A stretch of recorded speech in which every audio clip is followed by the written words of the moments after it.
দেখুন, যেকোনো সময় আপনি কিছু আনএক্সপেক্টেড ইনসিডেন্টের সম্মুখীন হতে পারেন, যেগুলো আপনাকে মামলা মোকদ্দমার সম্মুখীন করতে পারে। তো এইসব বিষয়গুলো আপনাকে ফেস করার জন্য অবশ্যই আপনার কিছু সিগনিফিকেন্ট পয়েন্ট আপনাকে অবশ্যই মনে রাখতে হবে, আপনার নোট ডাউন করে রাখতে হবে। যেমন মনে করুন, কোনো ইলেকট্রনিক ডিভাইস যেমন মোবাইল অথবা ল্যাপটপ হতে পারে, আপনি কোনো অথেন্টিক স্থান নয় এরকম কোনো জায়গা থেকে অথবা কোনো অপরিচিত ব্যক্তির কাছ থেকে কিনবেন না। কারণ দেখা যেতে পারে যে সেই মোবাইলটি অথবা যে ইলেকট্রনিক ডিভাইসটি আপনি কিনলেন, সেটি একটি চুরি অথবা ছিনতাই অথবা ডাকাতির কোনো প্রোডাক্ট, যেটি আপনি কিনলেন এবং তদন্তে আপনি কিন্তু একটি অহেতুক ঝামেলায় পড়ে যেতে পারেন। মালিকানার ডকুমেন্টস যাচাই বাছাই ছাড়া কোনো গাড়ি অথবা মোটরসাইকেল অথবা মূল্যবান বস্তু আপনার হেফাজতে রাখবেন না। কারণ দেখা যাচ্ছে যে চোরাই মাল যার থেকে উদ্ধার হয় তিনিই কিন্তু চোর। যদি আপনি রিজনেবল কোনো এক্সপ্লানেশন না দিতে পারেন আপনার সেই হেফাজতকৃত মালটি আপনি কোথা থেকে পেলেন এবং কিভাবে পেলেন, সেই রিজনেবল এক্সপ্লানেশন যদি আপনার না থাকে, তাহলে কিন্তু আপনি চোর হিসেবে সাব্যস্ত হবেন। আসলে কিছু ক্রাইম আছে যেগুলো অর্গানাইজ ওয়েতে হয়।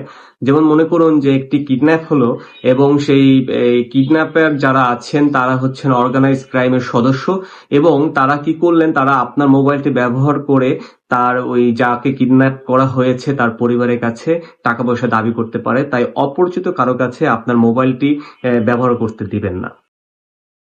আপনার নামে রেজিস্ট্রেশনকৃত যে গাড়িটি আছে সেটি অল্প দিনের পরিচয় এরকম কোনো ব্যক্তিকে ড্রাইভ করতে দিবেন না। কারণ দেখা যাচ্ছে যে আপনি যাকে ড্রাইভ করতে দিলেন আপনার গাড়িটি, তিনি কি করলো, তিনি আপনার সেই গাড়িটি নিয়ে কোনো মাদক দ্রব্য বহন করলেন এবং যখন ল এনফোর্স এজেন্সি যখন ওই ব্যক্তিটিকে অ্যারেস্ট করবে তখন কিন্তু তার সাথে আপনার গাড়িটিও জব্দ করা হবে। তাছাড়া আপনি যে ব্যক্তিটিকে আপনার গাড়িটি ড্রাইভ করতে দিলেন তিনি দেখা যাচ্ছে যে কোনো একটি অ্যাক্সিডেন্ট সংঘটিত করলো, যার ফলে যাকে অ্যাক্সিডেন্ট করলেন তিনি মারা গেলেন, তখন কিন্তু আপনি অনাকাঙ্ক্ষিত ঘটনার সম্মুখীন হতে পারেন।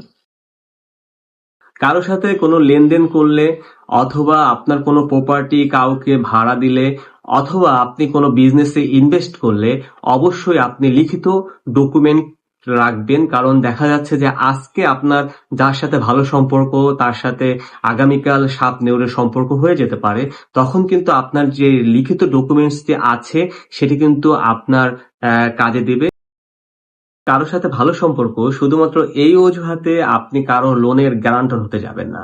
কারণ যখন যিনি লোন গ্রহীতা তিনি যখন লোনের আউটস্ট্যান্ডিং মানি প্রদান করতে না পারেন তখন কিন্তু সকল লাইবিলিটি আপনার উপর এসে চলে যাবে।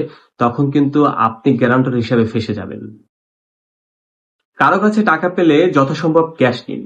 কারণ আপনি যখন চেক নিবেন তখন সেই চেকটি আপনি যখন বাউন্স করতে যাবেন তখন সেটি ডিজনার হতে পারে ইনসাফিসিয়েন্ট ফান্ডে। তখন কিন্তু সেই টাকাটি পাওয়ার জন্য আপনার কোর্টের দ্বারস্থ হতে হবে। আর আরেকটি বিষয় অবশ্যই মনে রাখবেন, কাউকে কোনো প্রকার ব্লাঙ্ক চেক প্রদান করবেন না।